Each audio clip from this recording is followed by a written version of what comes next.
guys, on se retrouve aujourd'hui pour une nouvelle vidéo où je vais vous parler je vais vous faire une review de tous les films que j'ai vus au mois de mars. J'ai vu au total 12 films et je vais vous parler de chacun d'entre eux, ce que j'en ai pensé. Je vous mettrai la petite note que j'ai mis ici sur Letterboxd et mon Letterboxd que vous trouverez ici. Voilà. Et du coup c'est parti, je vais vous faire par ordre chronologique, enfin dans quel ordre j'ai vu les films. Donc j'ai commencé ce mois-ci en regardant Un prophète de Jacques Audiard et j'ai adoré. C'était un carton plein sur tous les plans, sur l'image, la bande son et le scénario. Rien à redire, c'était trop bien, c'était top. Petit synopsis, donc en gros c'est... Alors je vais même pas vous faire un synopsis parce que juste allez le voir. Mais en bref, ça dénonce le milieu carcéral en France. Et c'est trop bien fait. Franchement, c'est trop bien fait, c'est hyper prenant. Le scénario est super bien mené. Et c'est trop bien, juste allez le voir et vous allez adorer. T'as Araïm, trop bon acteur, mais il y a aussi plein d'autres acteurs qui étaient trop bien. Désolée, des fois, quand c'est trop bien, je manque de mots. Donc je vais passer directement au film suivant. Celui-ci, c'est un court-métrage. Ça s'appelle Deep Flix. Alors, je pense que c'est pas accessible en vrai. On me l'a envoyé par mail parce que c'est le frère d'un ami. C'est son premier court-métrage. Et j'ai trop aimé. C'est un petit film qui dénonce l'IA, un peu à la Black Mirror, mais avec une manière humoristique. Moi, le plot twist, il m'a fait trop rire. J'ai trop aimé. Je sais pas si c'est un plot twist qu'on voit venir. Moi, personnellement, je l'ai pas vu venir. Après, peut-être que ça aurait pu être prévisible pour d'autres personnes. Mais en tout cas, moi, j'ai adoré. Ensuite, j'ai regardé La Pampa. La Pampa, je crois qu'il a été élu au Festival de Cannes, en tout cas nominé cette année. Je sais pas s'il a gagné un prix ou autre. J'ai bien aimé les acteurs. C'est vrai que peut-être que les dialogues sont un peu surfaits. J'ai bien aimé en fait l'atmosphère. C'est l'été en France, je pense en Provence ou quelque chose comme ça. Ambiance motocross, tout ça. Et amourette de vacances, un peu ce genre d'ambiance. Malheureusement, j'aurais bien aimé que le film s'arrête 30 minutes plus tôt. Donc il y a un gros drame dans le film et j'aurais bien aimé que ça s'arrête à ce moment-là. Malheureusement, on a eu 30 minutes de film en plus qui pour moi n'étaient pas très utiles et ont gâché un peu l'expérience. Ensuite, j'ai regardé Jake Kelly sur Netflix. Alors, le truc c'est que j'étais sur TikTok et je voyais beaucoup d'édits sur John Kennedy et sa femme. Et je sais pas pourquoi, mais dans mon cerveau, j'ai tout whippin. Quand je suis arrivée sur Netflix et que j'ai vu ce truc là, Jake Kelly, je me suis dit, ah, mais trop bien, genre ça va être un film sur le couple Gaulle que je vois sur TikTok. Vas-y, hâte de voir. Mais en fait, pas du tout. Jake Kelly, c'est un personnage fictif, c'est un réalisateur à Hollywood, etc. Et c'est un peu le genre de film, pas que je déteste, mais jusque-là, ça m'a jamais attiré. Tous les films dans ce genre-là, ça va être en gros des road trips introspectifs un peu. Donc des personnages qui voyagent, en même temps ils font une introspection sur eux-mêmes, un peu en mode développement personnel. C'est pas ma cam. J'avais déjà regardé A Real Pain, là j'ai regardé Jake Kelly, ou même dans les livres, par exemple l'alchimie, je considère que c'est le même genre. C'est pas pour moi, c'est pas mon délire, ça m'ennuie, ça ne m'intéresse pas. Et Jake Kelly, c'est totalement ce genre de film. Le seul truc qui a un peu sauvé le film, et ça m'a surprise, c'est que vers la fin, il y a ma chanson préférée. Ma chanson préférée, qui est un peu niche, elle est connue quand même, mais voilà. C'est Rumore de Rafaela Carrà. Ça m'a un peu boosté pour finir le film. J'ai eu un petit moment de boost, ma chanson préférée, c'est de la disco italienne et tout. Mais mis à part ça, j'ai rien retenu de ce film. Je me suis ennuyée parce que c'est pas mon délire. Ensuite, j'ai regardé un animé sur Netflix, 100 Meters. Je pense que ça peut plaire à beaucoup, en tout cas ceux qui aiment bien les animés, les shonen et tout. Mais pour moi, les shonen ou ce genre d'animé, c'est vu et revu, c'est toujours la même chose. Il est nul au début, à la fin, c'est les meilleurs. Et bah voilà quoi, on s'y attend, donc du coup, il n'y a pas de surprise. Mais j'ai quand même. Alors, il y a des bonnes citations dans le film, un peu développement personnel, etc. Mais là encore, je suis pas rentrée dedans. Genre, je l'ai regardé d'un œil aigri un peu. Mais le truc, c'est qu'il y avait du potentiel. Parce que j'ai passé tout le film à me dire, mais ça va peut-être se finir à la Heated Rivalry et tout, let's go, hâte de voir. Et en fait, pas du tout.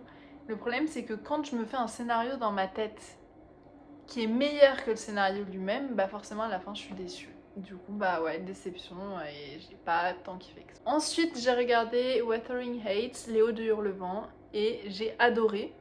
Et j'ai été surprise de voir en arrivant sur Letterboxd pour mettre ma petite note que les gens n'avaient pas du tout aimé.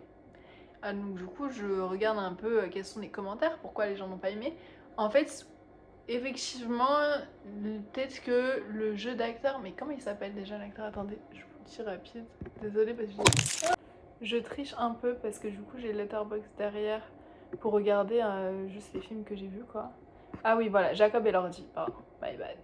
Donc du coup, qu'est-ce que je disais? Oui, Margot Robbie, très bonne actrice. Jacob Elordi, attendez, il y a un problème, la lumière elle est moins bonne que tout à l'heure, non?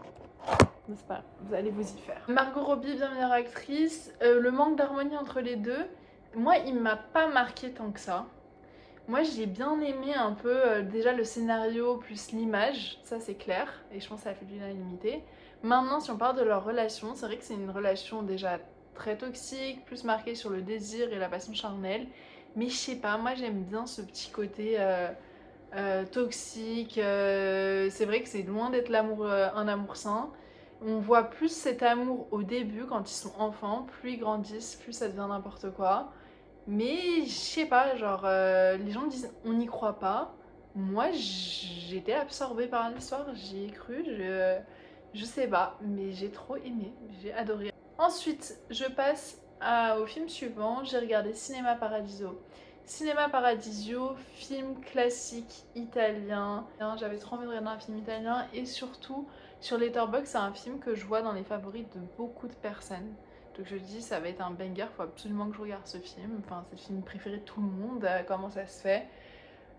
J'ai compris comment ça se fait, je pense que c'est plus un film de puristes, ceux qui kiffent vraiment le cinéma, qui ont les rêves, qui ont vu les anciens films, mais aussi par-dessus tout, je pense que ça plaît aussi beaucoup aux plus anciennes générations, celles qui ont connu du coup cet essor du cinéma, qui ont vu le cinéma grandir, qui ont vu les débuts du cinéma avec les projections à la main, les anciens cinémas, c'était une autre ambiance, c'était différent.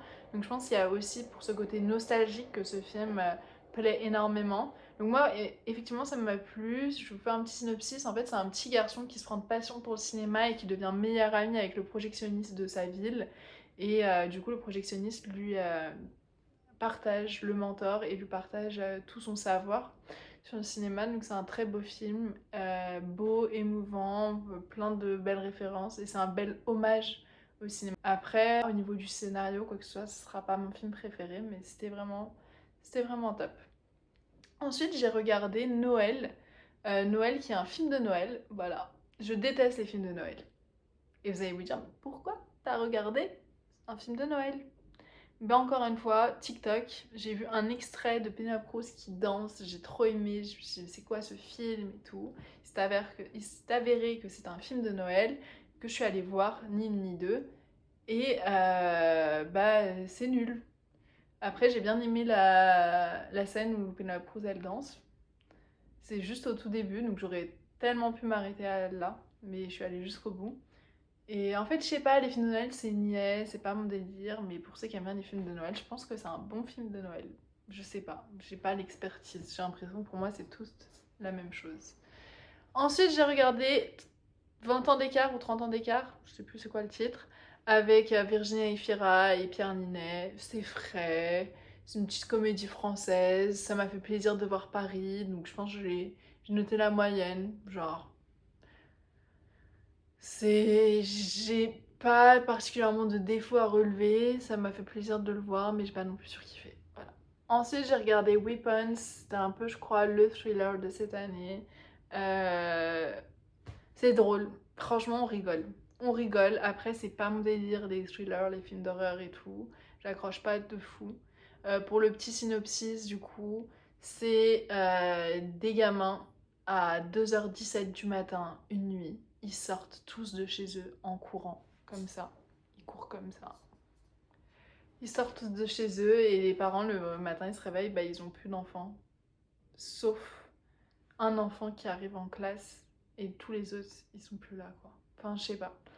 En vrai, franchement, là, plus j'y pense, je me dis, en vrai, c'est pas mal. Mais regardez-le, en vrai, il est cool.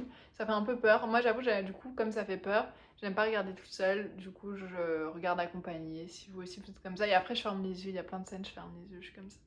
Enfin, je mets pas ma main, je fais comme ça. Voilà. Ensuite, le dernier, ah non, pas le dernier, l'avant-dernier film que j'ai regardé au mois de mars, c'est La vie est un long fleuve tranquille. C'est un film, un classique français que je pense que j'avais déjà regardé étant plus jeune, mais je m'en souvenais plus très bien. Et j'ai aimé, c'est drôle. J'aime bien ce côté années 80, ce côté chaotique. Pour la petite histoire, du coup, c'est deux enfants qui sont échangés à la naissance. Un enfant qui vient d'une famille pauvre, un enfant qui vient d'une famille riche. Voilà. Et après, la vie suit son cours. Et vous verrez, c'est drôle, j'aime trop. C'est vraiment cool. Voilà. Ensuite, In the Mood for Love. Bah, un très beau film pour clôturer, c'était trop bien. Mon film préféré, c'est Chungking Express, c'est un film du même auteur. J'ai bien aimé In the Mood for Love, mais forcément je préférais Chungking Express, justement parce que Chungking Express est beaucoup plus fun. En tout cas, les personnages sont beaucoup plus fun, je trouve. Ils ont un peu un grain, c'est beaucoup plus drôle, alors que dans In the Mood for Love, les personnages sont très sérieux. Mais ça va aussi avec le message qui doit être transmis, parce que c'est des personnages très sérieux, parce qu'ils sont très seuls. Et en même temps, ils sont dans le contrôle de leurs désirs, donc ce qui les rend si sérieux. Et en même temps, ils sont beaux, propres sur eux. Et il y a un travail. Alors, ce réalisateur, pour moi, c'est celui qui maîtrise le mieux les jeux de lumière, l'image, etc. Enfin, il est incroyable. J'ai vu trois films de lui, du coup, In the Mood for Love, Fallen Angels et Chungking Express. Les trois se passent à Hong Kong. Et c'est trop bien. Moi, je vous recommande forcément en numéro de Shang-Chi Express, In the Mood for Love, qui est aussi un très beau film. Les tenues que la femme porte, elle porte des robes et qui en même temps transcrivent ses propres émotions. C'est incroyable, je vais m'arrêter là-dessus. J'espère que vous avez kiffé mes petites reviews, que certains films vous donner envie de les regarder. Du coup, mon top 3 de ce mois-ci. En un, c'est un prophète quand même, parce qu'il m'a bien mis une claque. Tahar Rahim, très bon acteur, vraiment trop bien. Ensuite, In the Mood for Love. Et en 3, Léo de Hurlevent. Voilà, bisous bisous. On se retrouve le mois prochain. J'ai regardé en plus mon premier film là du mois d'avril et il était trop bien. Genre c'est un 5 étoiles. Donc ça commence très bien pour le mois d'avril. Là j'avais mis aucun 5 étoiles sur le mois de mars, que des 4,5 au maximum. Donc je vous en dis pas plus et on se retrouve le mois prochain, Inch'Allah. Bisous. Mouah.